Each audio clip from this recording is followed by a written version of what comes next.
কুরবানির গোশত আমরা সাধারণত 3 ভাগে ভাগ করে থাকি। বিশেষভাবে চাঁপাইনবাবগঞ্জ, রাজশাহী এবং ইন্ডিয়ার আরো কিছু কিছু জেলায় 3 ভাগে ভাগ করা হয়। 2 ভাগ নিয়ে আসা হয়, 1 ভাগ বিকালে মাথা পিছু ভাগ করে নেওয়া হয় গ্রামবাসী মিলে।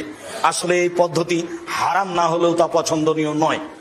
আবার কোন কোন এলাকায় মানুষ হারে কিছু দিয়ে দেওয়া হয় আর সব নিয়ে চলে আসা হয়, এটাও ঠিক নয়। হ্যাঁ, 3টার পদ্ধতির মর্মে কোনো হাদিস সহি নেই। যে হাদিস এসেছে যে 3 ভাগের 1 ভাগ নিজে খাবে, 3 ভাগের 1 ভাগ গরিব প্রতিবেশীকে দিবে, আর 3 ভাগের 1 ভাগ ফকিরকে দিবে যারা ভিক্ষে চায়, মর্মে হাদিসটি মানুষের বানানো নিতান্তই জয়ীফ। কাজে এই হাদিসকে দলিল সামনে রেখে কুরবানির গোশত 3 ভাগে ভাগ করতে হবে এ কথা নয়। 3 ভাগ করলে নাজায়েজ হারাম হবে এ কথা নয়।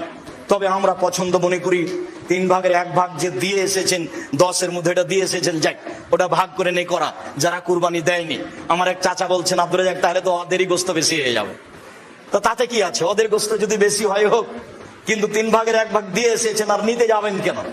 আবার যারা বলছে নিতে গেলে ওটা বমি করার মতো হয়ে গেল, দান করেছে আবার ফিরিয়ে নিল। কুরবানির গোশত অত ছোট জিনিস নয়, খুব দামি গোশত, খুব সম্মানী।